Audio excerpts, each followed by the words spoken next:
Welcome to another episode of Equity Mates. It is our favourite time of week, Watchlist Wednesday.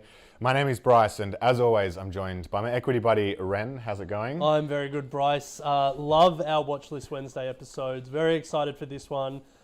We've got an expert joining us today who has taken the Equity Mates community by storm. Yes. Who I think enjoys the number one most downloaded episode of Equity Mates this year. Beating Hamish Douglas, I think. Beating Hamish Douglas, yeah. That now you should put that on your LinkedIn, I think. You're right, Ren. It is a pleasure to welcome to our Watchlist Wednesday here at AusBiz, Adam Dawes. As we said, one of our favourites here at Equity Mates. Adam, welcome.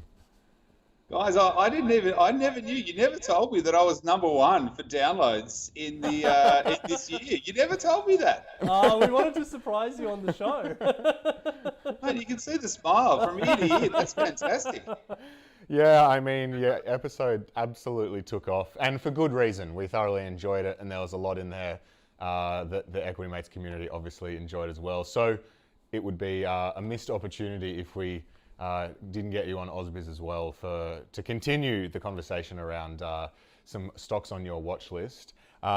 So we may as well kick off. I guess for those that haven't come across Adam before, he is a senior investment advisor at Shaw and Partners, and please do go and listen to that episode that we did with him, I think only a month ago. Yeah. But let's kick off, Adam. First stock on the watch list is Global Data Center Group. GDC is the stock ticker. What's the story? What's the company? So really, this is first of all, but like, where does all the data go? Okay, yeah, that's the biggest thing. Where does all the data go? Now, everyone thinks that this is it goes to the cloud, but it doesn't. It actually goes and provides digital infrastructure for businesses. So Global Data Center Group engages in business of investing in digital infrastructure assets, and it focuses on more sort of passive investments more than, this direct side of things. Now, it is a little bit illiquid, so you need to be a little bit careful about this one because it is quite small. But the big boy in the room, which is NextDC, is one, and I think that one will struggle, or definitely struggle, due to the fact that this one it doesn't have to pay the rent that it pays in Sydney, and these guys have got some fantastic positions around the world. GDC we expect it to be the fastest growing data center business on the ASX, and it is very misunderstood at the moment due to its asset consolidation. And what I mean by that is that it does struggle to get an understanding that at the end of the day, it's all about data and the megawatts of data that's being pumped through it. Now, you've got your big Googles, your Yahoos, and all these kinds of guys who have got these businesses there that do well. But then one level down, you've got all these large to medium enterprise businesses that still need these data services, and that's where these guys come in to connect.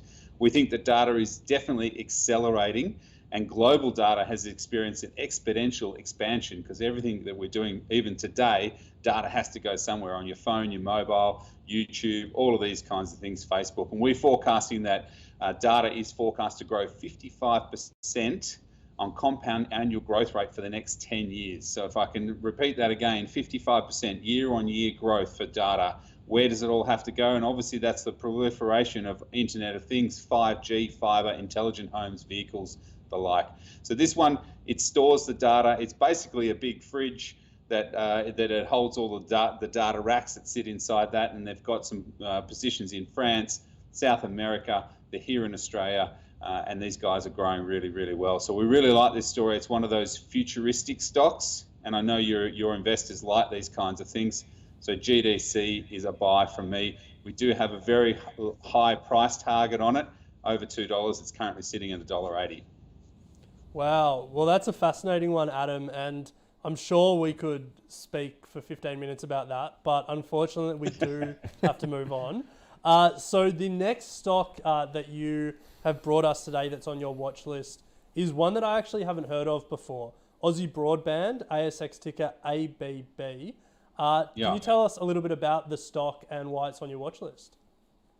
So I don't know if you've seen the Aussie Broadband advertising that's been going on at the moment. It's the person holding the hose one guy's got a really brown garden, he's got a small hose that just drips, and then the other person has got these really big hose and it's got all this greenery around it. I think it depicts exactly what happens with the internet these days, and the internet is all about the pipe and it's all about the data that's moving forward. So GDC won, but Aussie Broadband is one of those ones that is, again, we think one of the fastest growing small telcos inside of Australia. Now, they're organically growing their business, and you probably would have seen, this is not the first advertisement campaign, but they're certainly doing that very well because they're talking about faster speeds in Australia. So we expect them to grow their market share. They obviously see multiple legs of growth across enterprise, residential, entertainment, and mobile as well. So they're doing that across all of those divisions. And they're certainly going to significantly benefit from the fibre or the operating leverage that we see going forward as well. But the thing that I think is going to happen with Aussie Broadband is that there's a long-term positive dynamic that's happening there. You go and look at something like a Telstra. Yes, Telstra's great. It's got very large data. It's got very large customers, but it can't grow. It struggles to grow because it has so much of its data and business already there. Aussie Broadband, these guys are really small, they're nimble, they can move going forward, and I think that is what is going to do well. I think there potentially will be some consolidation in the telco space. We've seen consolidation in the utilities, we're seeing consolidation in the Sydney airports of the world, those kinds of things. But I think the telco space is ripe for consolidation, and I think ABB potentially could be one of those ones that I think that they have some attractive assets and they're consolidating the market at the moment as well. So I really like ABB, Aussie Broadband. It's a buy from me. Just a quick one on that, Adam. Around, I guess, you've mentioned there that Telstra already have a lot of the market. Like, what's the assumption here in terms of it being the fastest? Is it that they're better than their competitors, or do they have somehow ability to get more market share faster? What's the reason that they're better than, Belong and a number of those other competitors trying to go for that smaller space that Telstra don't have? Yeah, so for one, the Aussie Broadband is basically saying that they have the fastest download speeds. So they're beating TPG and they're beating Telstra on those download speeds.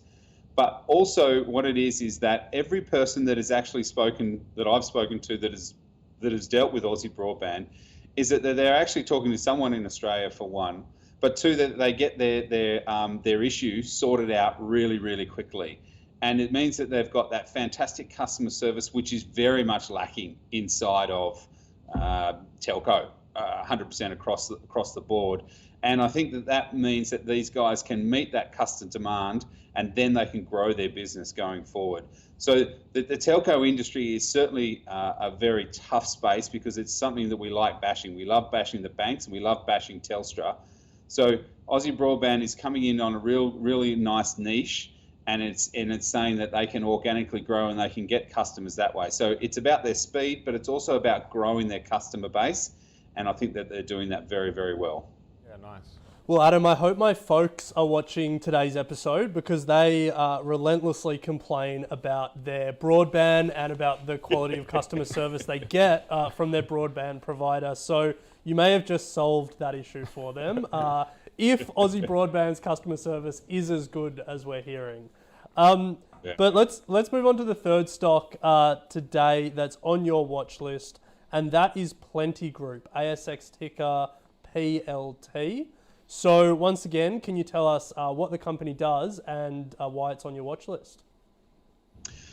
Yeah, so this is an interesting one because they just came out with a quarterly a couple of days ago, and it's really started to really get the market moving and get the market excited about this. It's been a bit of a checkered past as far as the IPO, and then really going forward, it sort of tracks sideways. And if we pull up a chart, you'll see that it just sort of moves sideways. But over the last coming couple of days, it's just started to pop up and start to go. But Plenti provides consumer lending, and it focuses on lending creditworthiness of borrowers across automotive loans, personal loans, renewable energy loans. And I think one of those things that, it's a small finance company. So we have seen other businesses like Wiser, WZR is another one of those businesses that is in this space.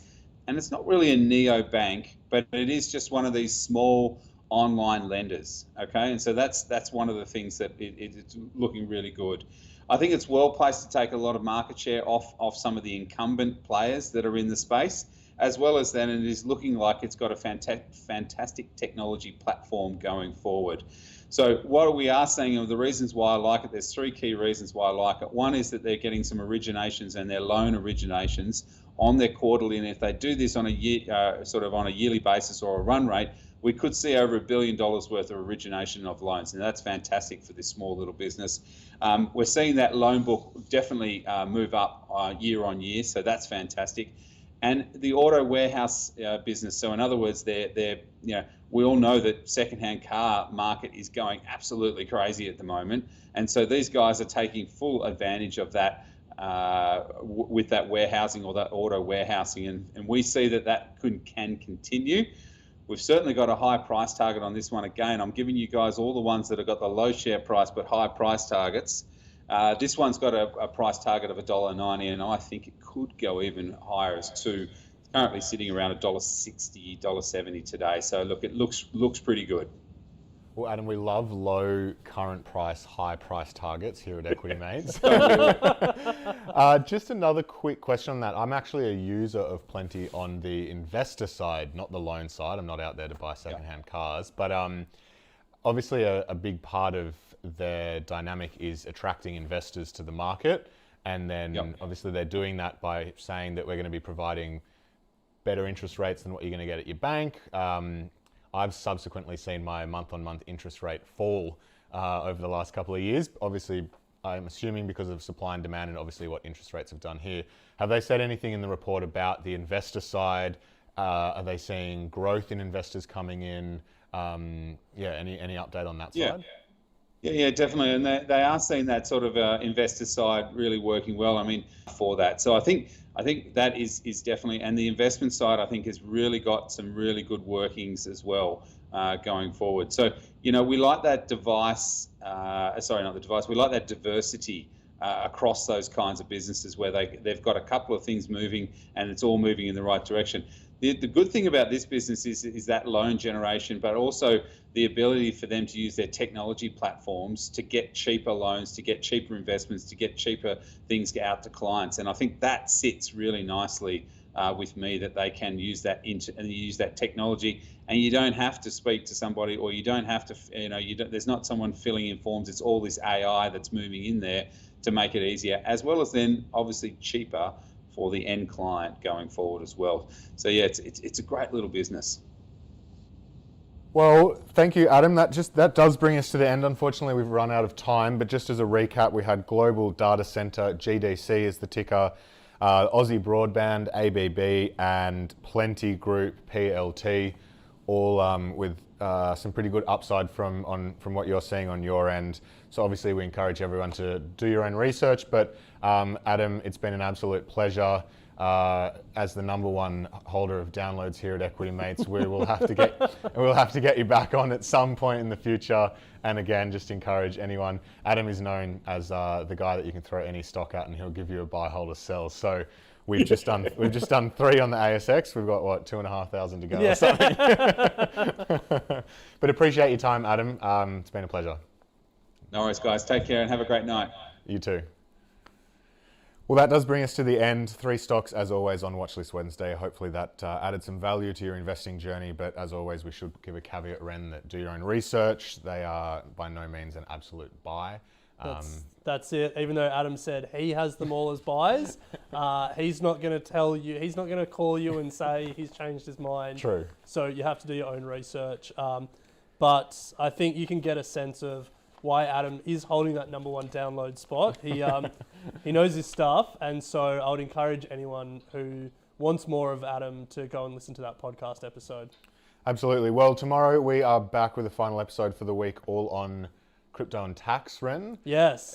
Crypto and tax. The most exciting topic, crypto. Maybe the least exciting topic, tax. And we're going to push them together and make an episode out of it. Looking forward to this content migration. This will be interesting. But looking forward to it, and we'll see you tomorrow.